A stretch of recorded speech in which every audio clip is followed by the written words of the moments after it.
Let me take you back to the golden era of motorsports 1969 when a little Japanese sedan, the 1969 Datsun 510 two-door sedan race car, took the racing world by storm. But before we dive into this track scorcher, let's tip our hats to the brand behind the beast Datsun. Originally a creation of the Dat Motorcar Company, Datsun became a subsidiary of Nissan in the 1930s. By the 1960s, Datsun had become the face of Nissan's international success, especially in the United States, thanks to their mix of reliability, performance, and affordability. Now picture this. A lightweight, rear-wheel drive sedan, powered by a fierce inline-4 engine, ripping down the straightaway. The Datsun 510 was equipped with a 1.6-liter Nissan L-Series engine producing around 96 horsepower in stock trim, but in racing spec, tuned and ready, it could churn out over 150 horsepower. Paired with a close-ratio 5-speed manual transmission, independent rear suspension, and a well-balanced chassis, the 510 was not just a car, it was a weapon. Design-wise, it wore a boxy, purposeful look, with flared fenders, widened wheels, and a lowered stance for racing. The enhancements from earlier versions included upgraded suspension geometry, improved cooling, reinforced chassis elements, and of course, more aggressive camshafts and carburetors for racing output.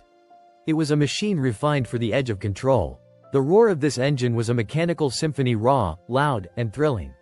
As it accelerated out of corners with a barking exhaust and tight revs, spectators couldn't help but rise to their feet. The sight of the 510 speeding around the track, tail out, tires gripping the asphalt like claws, was a statement. Japan had arrived in the world of racing. Behind the wheel? None other than John Morton, a name forever linked to the legend of this car. Racing under Brock Racing Enterprises, led by the visionary Peter Brock, the 510 claimed the 1971 and 1972 Sports Car Club of America, SCCA, Trans-American Championship in the under 2.5-liter class. It beat out competitors like the BMW 2002 and Alfa Romeo GTV, sending shockwaves through the European-dominated field. The very first owner of the car was in fact the Brock Racing Enterprises team, and it was purpose-built for competition right from the get-go.